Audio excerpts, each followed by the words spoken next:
సంకటనాశన గణేశ స్తోత్రం. సంకటం అంటే కష్టం, నాశనం అంటే నాశనం చేయటం, అంటే మనకు వచ్చే కష్టాన్ని నాశనం చేయటం అని అర్థం అన్నమాట. మనం చేసే పనుల్లో విఘ్నాలు తొలగడానికి ఆ విఘ్నేశ్వరుడిని ప్రార్థించాలి. ఆ శ్లోకాల్లో ముందు వరుసలో ఉండేది సంకటనాశన గణేశ స్తోత్రం. ప్రతిరోజు కనుక ఈ స్తోత్రాన్ని 4 సార్లు చదివితే మీ సకల కష్టాలు కూడా తొలగిపోతాయి. ఎంత కష్టాన్నైనా బుద్ధిబలంతో జయించే శక్తి సమకూరుతుంది. సంకటనాశన గణేశ స్తోత్రం ప్రతి సంకటహర గణేశ చతుర్దశి రోజు తప్పక చదవండి. ఆ వినాయకుడి కృపకు పాత్రులు కండి. సంకటనాశన గణేశ స్తోత్రం.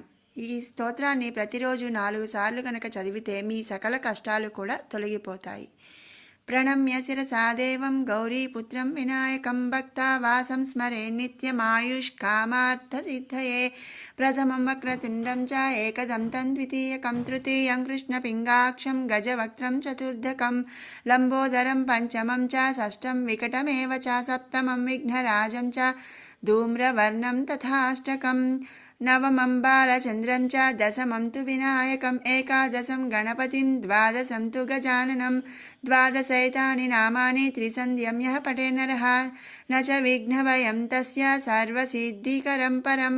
విద్యార్థి లభతే విద్యాం ధనార్థి లభతే ధనం పుత్రార్థి లభతే పుత్రాన్ మోక్షార్థి లభతే గతిం. సంకటనాశన గణేశ స్తోత్రం సమాప్తం.